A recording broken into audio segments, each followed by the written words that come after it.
నమో భగవతే రుద్రాయ. కుంభమేళాకి వెళ్ళలేనటువంటి వారంతా కూడా ఈ చిన్నపాటి పరిహారాన్ని కనుక ఆచరించారు అంటే వారికి కుంభమేళాకి వెళ్ళి అక్కడ స్నానం చేసినటువంటి ఫలితం అనేటటువంటిది లభిస్తుంది. చాలామంది ఇప్పటికే కుంభమేళాకి వెళ్ళి అక్కడ ప్రయాగరాజులో నదీ స్నానం చాలామంది కూడా ఆచరించారు.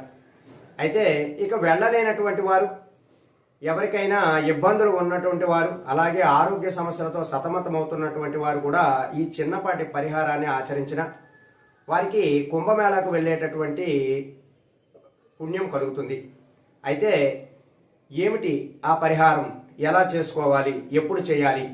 ఈ పరిహారాన్ని ఈ మాఘమాసంలోనే ఏదైనా మంగళవారం నాడు ఆచరించండి, లేదా ఏ రోజునైనా పర్వాలేదు, కానీ ప్రత్యేకంగా మంగళవారం గనక ఆచరిస్తే మంచి ఫలితాలు అనేటటువంటివి మీరు పొందుతారు.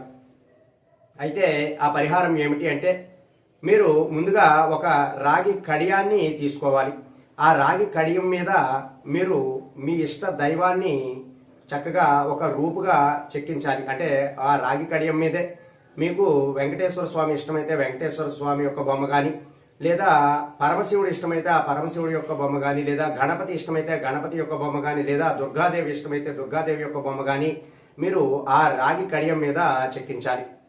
అలా చెక్కించినటువంటి రాగి కడియాన్ని తీసుకొని వచ్చి మీ ఇంటి దగ్గర తల్లి దగ్గర ఈ యొక్క తల్లికి ఇచ్చి తల్లిని చేతితో పట్టుకోమని చెప్పి ఆ తల్లి చుట్టూ మీరు 6 మార్లు గనక ప్రదక్షిణం చేసి ఆ తల్లి చేతుల మీదుగా మీరు ఈ రాగి కడియాన్ని గనక ధరించారు అంటే మీకు కుంభమేళాలో స్నానం చేసినటువంటి ఫలితం అనేటటువంటిది కలుగుతుంది.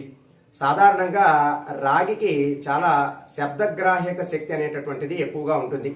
అందుకే మనకి దేవాలయాలలో ఎప్పుడూ కూడా రాగి యంత్రాలను చక్కగా పెట్టి ఆ యంత్ర ప్రతిష్టాపన చేసిన తరువాత అన్ని గుళ్లను కూడా నిర్మిస్తూ ఉంటారు. ఆ రాగికి అంత ప్రాముఖ్యత ఉన్నది కాబట్టి మనం ఆ యంత్ర ప్రతిష్టాపన సమయంలో రాగికి సంబంధించినటువంటి యంత్రాలను మాత్రమే ఎక్కువగా వాడతారు. అందువలన మీరు కూడా ఈ తల్లి దగ్గర ఈ రాగి కడియాన్ని ఉంచి మీరు గనక ఈ పరిహారాన్ని ఆచరించి ఆ రాగి కడియాన్ని గనక ధరించి మీరు ఏ మంత్ర జపము చేసినా లేదా ఏ కార్యము చేద్దాము అని అనుకున్నా సరే ఆ కార్యంలో మీరు తప్పకుండా విజయం పొందుతారు. మనకి ధర్మశాస్త్రంలో చెప్పినటువంటి విషయం ఏమిటి అంటే, తల్లి చుట్టూ ఎవరైతే ప్రదక్షిణము చేస్తారో వారికి అన్ని లోకాలు కూడా, అంటే అన్ని పుణ్యక్షేత్రాలు కూడా తిరిగినటువంటి ఫలితం కలుగుతుంది.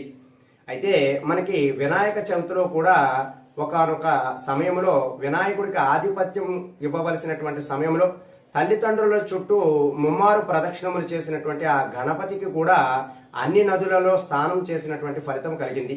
కాబట్టి ఆ నదులలో స్నానం చేసినటువంటి ఫలితం కలగాలి అంటే తప్పకుండా మనం తల్లిదండ్రులని సేవించాలి. అయితే మాకు తల్లి కాలం చేశారండి, తల్లి లేరండి, అయితే మేము ఎవరితో పరిహారం చేయాలి, ఎలా చేసుకోవాలండి అనేటటువంటి సందేహం ఉన్నవారు మీ ఇంట్లో ఉన్నటువంటి సోదరి లేదా మీ భార్య గారైనా పర్వాలేదు, అలాగే మీ యొక్క సోదరి కానీ లేదా మీ ఇంట్లో ఎవరైనా ఆడవాళ్ళు ఉంటే వాళ్ళ దగ్గర ఈ రాగి కడియాన్ని ఉంచి ముమ్మారు ప్రదక్షిణములు, అంటే మనకి ధర్మశాస్త్రంలో 6 ప్రదక్షిణములు చేయమని ఉన్నది. కాబట్టి ఆ యొక్క 6 ప్రదక్షిణములు చేసినా సరే మనకి ఆ రాగి కడియం ద్వారా ఆ శక్తి అనేటటువంటిది మనకి చేకూరుతుంది. కాబట్టి ఎవరైతే ఈ యొక్క కుంభమేళాకి వెళ్ళలేనటువంటి వారంతా కూడా ఈ పరిహారాన్ని ఆచరించడానికి ప్రయత్నం చేయండి. ప్రత్యేకంగా ఇది మంగళవారం నాడు ఆచరించడానికి ప్రయత్నం చేయండి. ఈ యొక్క పరిహారం ఆచరించి మీరు అన్ని విషయాలలో కూడా ముందు ఉండేలాగా మంచి మంచి ప్రయోజనాలన్నీ కూడా పొందండి. ఆర్థిక పరంగా కానీ, ఆరోగ్యపరంగా కానీ, కార్యసిద్ధి కోసం కానీ ఈ యొక్క పరిహారాన్ని ఆచరించారంటే అన్నీ కూడా మీకు ఆ కోరికలన్నీ కూడా నెరవేరేటటువంటి అవకాశం చాలా ఎక్కువగా ఉంటుంది.